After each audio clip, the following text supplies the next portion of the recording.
Hello, viewers, and thank you for joining us. Here, we don't just tell stories, we bring them to life. Dive with us into the depths of history, mystery, and discovery as we explore the wonders that shaped humanity. Now we explain the tragic love story of Orpheus and Eurydice, Greek mythology tale of love and loss. In ancient Greece, when the sky still echoed with the songs of gods and the mountains held whispers of divine footsteps, there lived a young man named Orpheus. He was born in a quiet land of green hills and rivers that gleamed like liquid glass under the sunlight.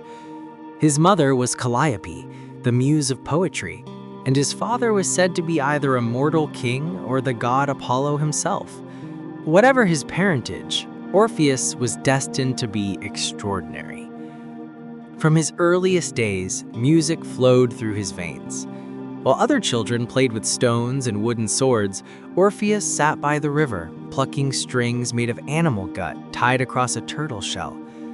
The sound was crude at first, but his fingers learned quickly, guided by something beyond mortal skill. Soon even the birds grew quiet when he played. The wind slowed to listen. Trees bent their branches toward him as if drawn by an invisible thread of harmony. People from nearby villages came to watch the miracle boy whose melodies could charm the wildest beasts. When Orpheus turned 15, Apollo himself appeared to him in a vision of light. The god smiled and placed in his hands a golden lyre that shimmered like the sun. "Your gift," Apollo said, "is the language of the soul. Use it well, for even the gods may listen." From that day forward, Orpheus's music was no longer mortal. When he played, it carried joy and sorrow so perfectly blended that hearts would break and heal at the same time. Kings invited him to perform in their courts. Sailors claimed that his songs could calm the sea.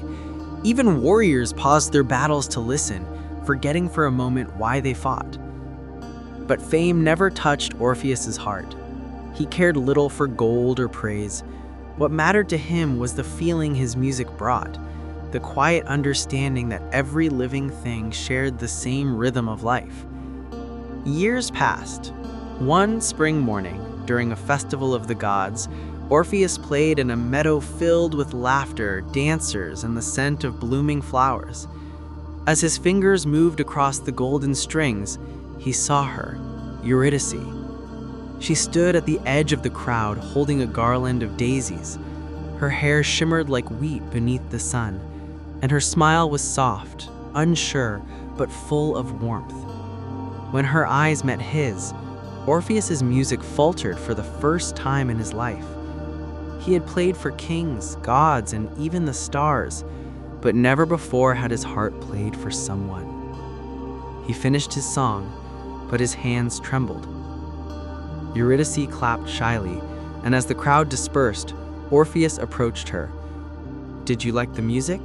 he asked. She laughed gently. "It was beautiful, but it felt sad, like it was searching for something." Orpheus looked into her eyes. "Maybe it was searching for you." And from that simple moment, love began. Orpheus and Eurydice spent their days wandering through the woods and meadows, talking and laughing. He played his lyre for her under the shade of olive trees, and she would weave flowers into crowns for them both. Villagers said that when they walked together, even the animals followed, deer, rabbits, and birds, drawn to the harmony between them. Their love grew quickly, pure and strong. When Orpheus sang, he sang only for her. When Eurydice smiled, he felt the world was made anew. One evening, as the sun melted into the horizon, Orpheus took her hand and said, "Eurydice, will you be my wife? I have nothing to offer but my songs." Eurydice smiled and replied, "Your music is enough for 1,000 lives." Their wedding was small but filled with joy. Flowers covered the meadow where they first met. Friends and villagers gathered, and Orpheus played a melody so tender that even the stones seemed to hum along. Some said the gods themselves blessed the union. Others said love itself descended that day to dwell among humans. For a while, happiness reigned. The couple lived in a small cottage near the edge of a forest. They spent long afternoons together, Orpheus composing new songs, Eurydice tending to the garden and humming softly to his tunes. It was a life made of simple wonders, the kind mortals rarely keep for long. But destiny, jealous of mortal joy, watched from the shadows. One day, while Orpheus was away performing at a nearby village, Eurydice wandered into the fields with her friends. The sky was bright, and the air smelled of wild thyme and honey. She danced among the flowers, laughing freely, her bare feet brushing through the grass. Among the trees, however, someone else watched. Eurystheus, a shepherd and demigod, known for his skill in beekeeping, but also for his desire. He had long admired Eurydice and envied Orpheus's fortune. As her friends drifted away, he approached her. "Eurydice," he called softly, "don't run. I only wish to speak." But his eyes betrayed his intent. Fear flashed across her face. She turned and fled. Eurydice ran through the tall grass, her heart racing. Behind her, Eurystheus shouted, his footsteps crashing through the field. She didn't look back. Her hair streamed behind her, her dress caught in the wind. Her breath came fast and shallow.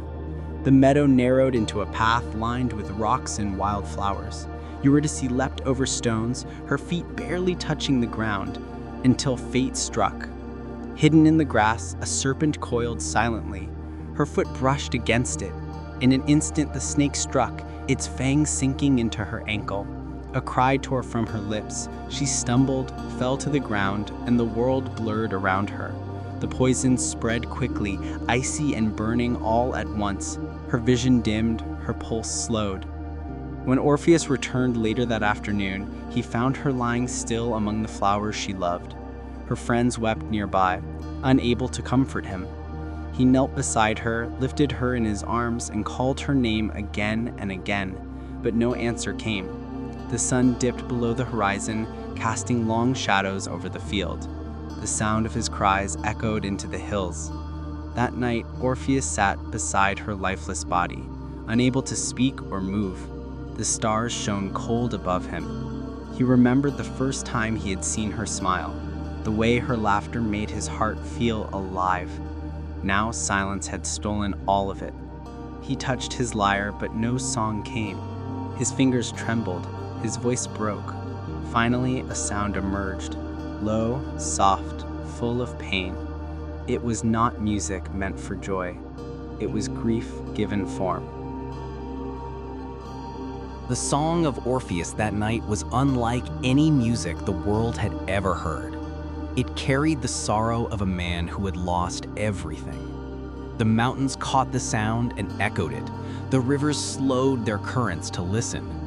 Animals crept from their dens, sitting silently as he played. Even the gods paused. In Olympus, Apollo bowed his head. On the throne of the Underworld, Persephone felt tears rise in her immortal eyes. And Hades, cold, stern Hades, felt something stirred deep within his chest, a reminder of the love he once stole and never wished to lose again. Orpheus's song reached beyond life itself. It slipped through cracks of the earth, down into the darkness where souls wandered aimlessly. There, Eurydice's spirit heard the melody of her beloved. She turned toward the sound, her eyes lighting faintly. "Orpheus," she whispered, her voice barely a breath. Above the earth, Orpheus looked at the sky and whispered, "Wait for me." When morning came, he rose. His eyes were hollow but filled with purpose. He took his golden lyre and set out toward the mountains of the west, where the entrance to the underworld was said to lie. No mortal had ever dared to enter Hades' realm alive, but love gave Orpheus courage.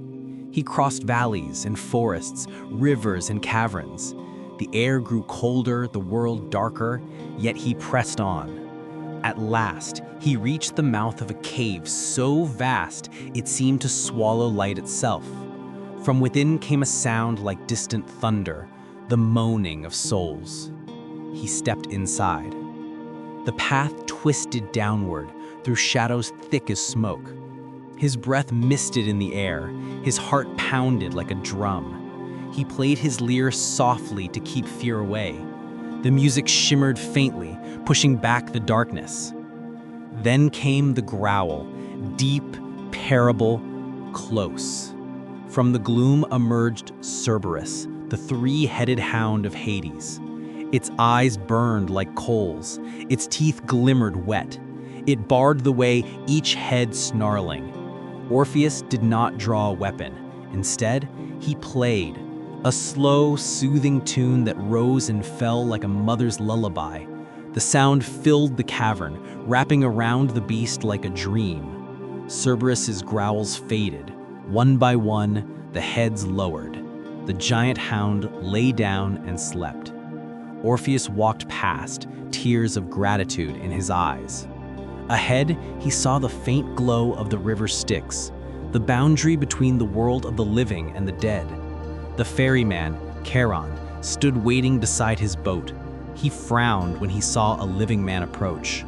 No mortal crosses the Styx, not without death as payment. Orpheus said nothing. He simply played again.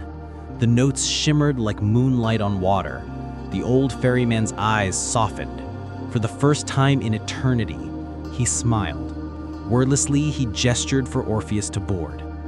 The boat slid silently across the black river, guided by song instead of oars. All around, pale shapes floated, souls of the dead, listening in awe.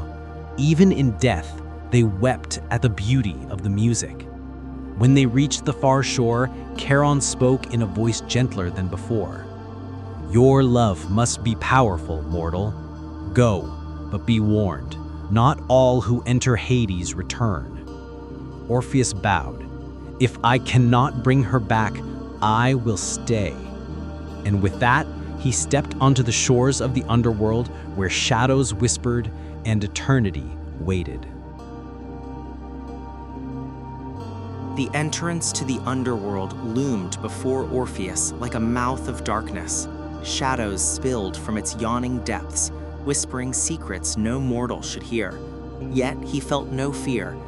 His heart pulsed with one singular purpose, to find Eurydice and bring her back from the realm of the dead. He took a deep breath, lifted his lyre, and began to play. The soft melody wove itself through the cave like a ribbon of light, and the darkness seemed to shiver in response. Each note carried hope, sorrow, and an unwavering determination. As he stepped forward, the walls of the cave closed around him, dripping with cold moisture. The air smelled of damp earth and old stone. The ground beneath his feet was uneven, littered with fragments of forgotten lives, broken helmets, shattered pottery, rusted weapons. Every step was a reminder that he was leaving the world of the living behind. In the distance, he saw movement, faint, shadowy figures drifting along the edges of his vision, the souls of the dead. Some whispered quietly, others reached toward him with translucent hands, yearning for warmth they no longer possessed. Orpheus did not falter. He continued to play, letting the music flow like a river of courage. The notes reached out to the lost spirits, and some of them paused, listening, comforted by the living melody. A cold wind swept through the cavern, chilling him to the bone. Orpheus's fingers did not falter on the strings. With every note, he spoke to the darkness, commanding it with gentle insistence. "I come for love. I come for life. I come for her." Then, from the blackness ahead, a low growl rolled through the cave. Cerberus, the three-headed guardian of Hades, appeared, each head dripping saliva and eyes burning like coals. The monstrous hound blocked his path, snarling and snapping. Orpheus stopped for a moment, then raised his lyre and began to play. The soft melody wove itself through the cave like a ribbon of light, and the darkness seemed to shiver in response. Each note carried hope, sorrow, and an unwavering determination. The growls softened. The monstrous heads tilted, ears swiveling toward the melody. The sound wrapped around Cerberus, soothing each of his three ferocious hearts. The hound's muscles relaxed. One by one, the heads lowered, eyes half closed, until the beast lay down on the cold stone floor, completely subdued. Beyond Cerberus, the cavern opened into a vast valley shrouded in gray mist. Here, the rivers of the underworld spread wide, dark as ink and quiet as a tomb. The air was thick, and shadows moved like living curtains. Orpheus paused at the edge of the first river, the River Styx, which separated the living from the dead. Charon, the ferryman, sat at his boat, his bony hand gripping the oar. His hollow eyes glimmered under the faint light. When he saw Orpheus, a deep rumble escaped him. "No mortal crosses the Styx alive," Charon growled. "The dead do not return. Your music cannot change that." Orpheus lifted his lyre. "I am not asking for the impossible," he said. "I am asking for her." He played, letting the melody carry every ounce of grief, love, and hope that filled his heart. The notes wrapped around Charon like a gentle wind, softening the ferryman's eternal rigidity. Slowly, almost reluctantly, Charon gestured toward the boat. Orpheus stepped in. The boat glided silently across the black waters. He played as he traveled, letting the music flow outward, filling the river, the shadows, the wandering souls. Pale figures drifted near, faces expressionless but drawn to the melody. Some wept, some whispered names of loved ones lost long ago. Even in death, the song of Orpheus brought hope, memory, and beauty. When they reached the far shore, Charon spoke once more. "Remember, mortal, the underworld is not forgiving. You may speak with Hades and Persephone, but failure is permanent. Tread carefully." Orpheus nodded solemnly. "I understand," he said. His fingers moved over the strings, expressing gratitude, hope, and determination all at once. From the shadows, Eurydice stepped forward, her form pale but radiant. Orpheus felt his heart leap. Her eyes met his for the first time since death, and tears of relief stung his cheeks. "Eurydice, I am here. I will bring you home." Her gaze softened. She said, "I trust you." The journey back would be even more perilous than the entrance. Orpheus had to lead her through twisting paths and rivers of shadow, with the ever-present temptation to glance back. Yet love gave him courage beyond fear. They began their long walk through the underworld, Orpheus in front, Eurydice following closely. The shadows seemed to watch them, whispering doubts, recalling failures of mortals who had tried before. Orpheus played a soft, steady melody, a lifeline that cut through the fear and despair. Every step was careful, every note intentional. They passed fields of restless spirits, endless halls of sorrow, rivers that whispered forgotten names. Orpheus's music was both shield and guide. Souls parted for him, sensing the power of a love that refused to surrender to death. For a moment, it seemed they could escape unchallenged. Eurydice's steps grew steadier, and Orpheus's heart filled with hope. Yet the shadow of doubt always lingered in the periphery of his mind. The fragile promise of Hades hung over him like a sword. He kept his eyes forward, never once glancing back. His fingers bled slightly from gripping the strings so tightly, but he did not care. Every note was a vow, every chord a promise to the woman who had become the center of his soul. Finally, after what felt like an eternity, they reached the edge of the underworld where the air grew warmer and the first light of the living world could be glimpsed. Orpheus's heart soared. They were almost free. He played a triumphant, tender melody that seemed to lift Eurydice's spirit. "Almost there," he whispered. "Hold on, my love." The shadows of the underworld recoiled, unable to withstand the purity of his music. The rivers of the dead parted slightly, and the path before them grew brighter. For the first time since entering, Orpheus allowed himself a small smile. Yet the weight of the promise remained heavy. One glance, one moment of doubt, and the fragile chain holding life and death together could shatter. He pressed onward, every step measured, his music unbroken. With Eurydice beside him, he walked toward the light, toward life, toward hope. But fate, as always, waits for the slightest misstep. Orpheus stepped into the dim light of the underworld's edge, his lyre cradled like a lifeline. Eurydice followed, pale and silent, her eyes fixed on the faint glow that promised the living world. Each step they took was careful, deliberate, a careful balance between hope and fear.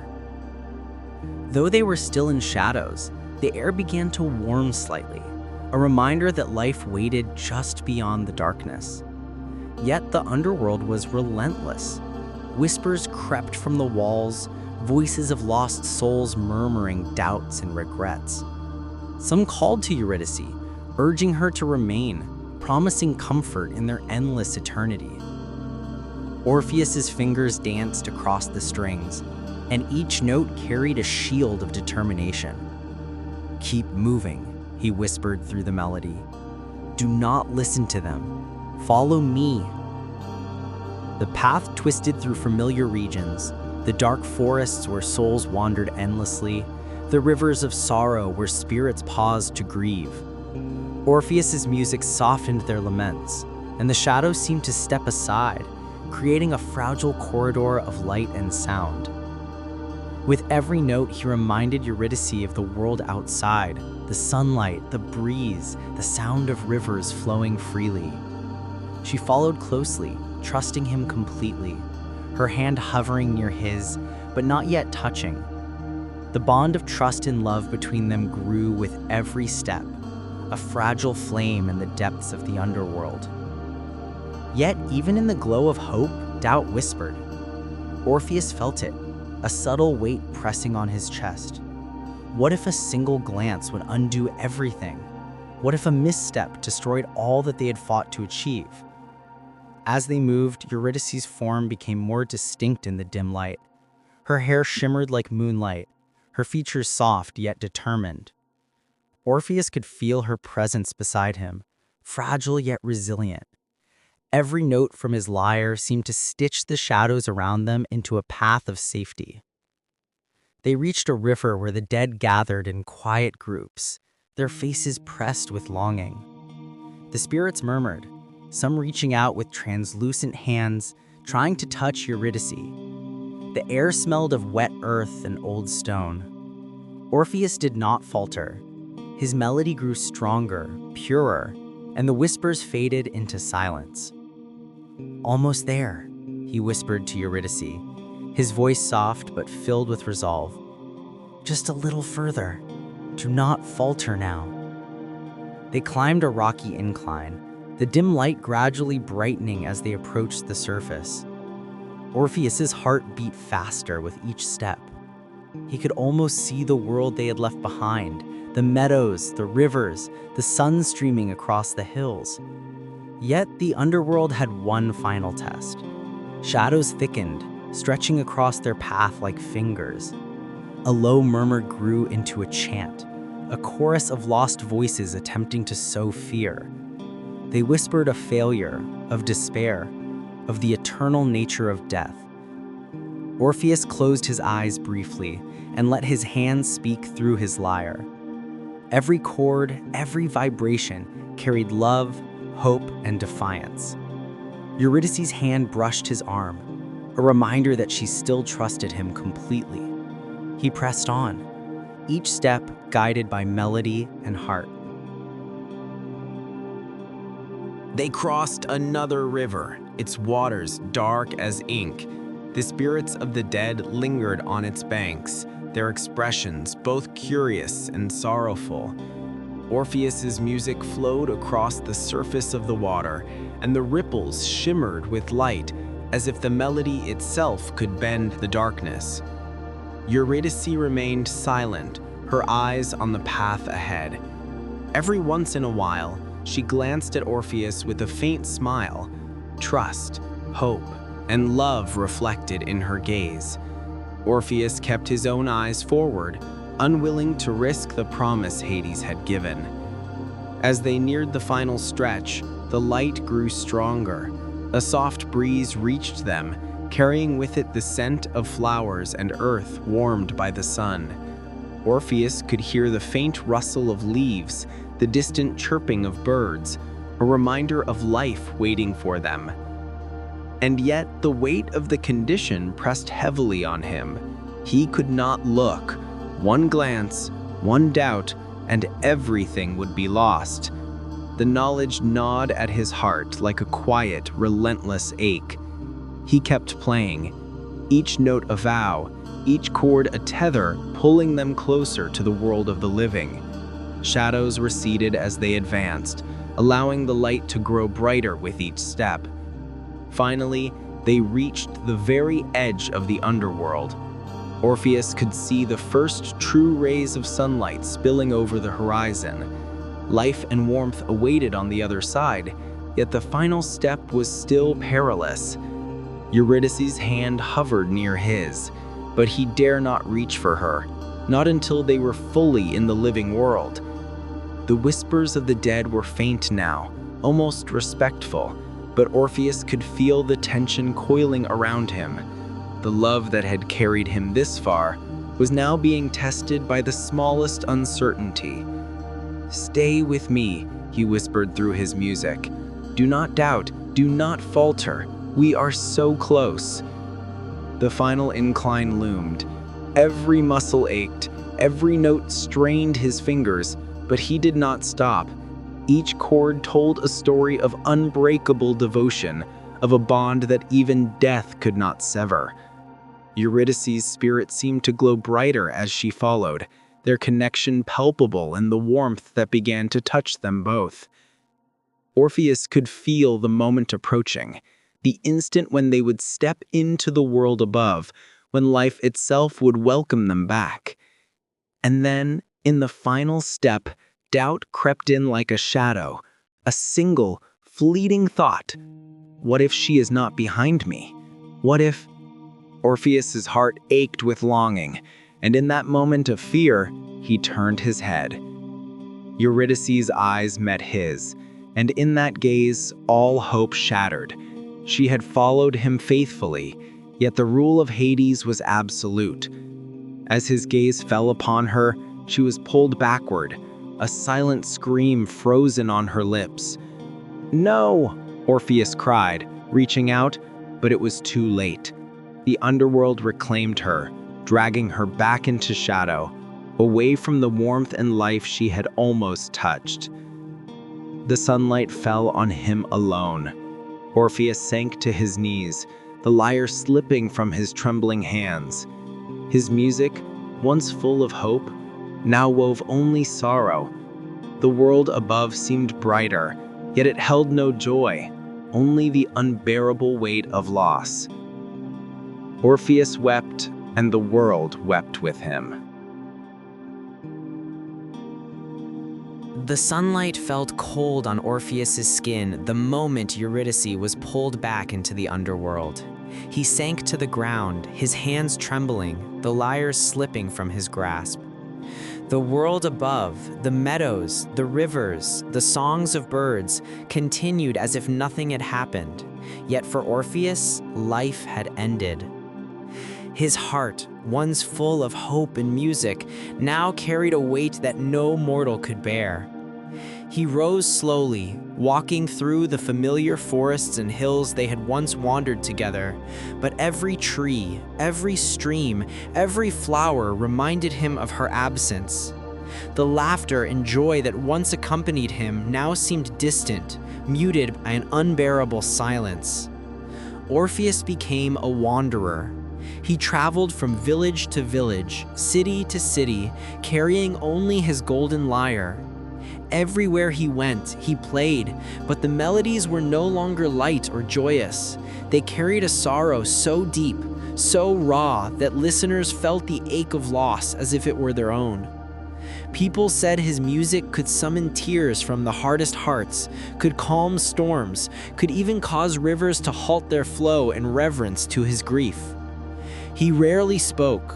When asked of his love, he only shook his head, letting the music tell the story words could never capture. His eyes, once bright with hope, now reflected only longing and despair. Orpheus refused companionship. The world of living mortals, with its fleeting joys and shallow pleasures, held no meaning without Eurydice. Even the praise of kings and the attention of the gods could not lift the weight of his sorrow. His soul was tethered to a memory, a love lost forever to the shadows. Orpheus's music grew more profound with each passing year.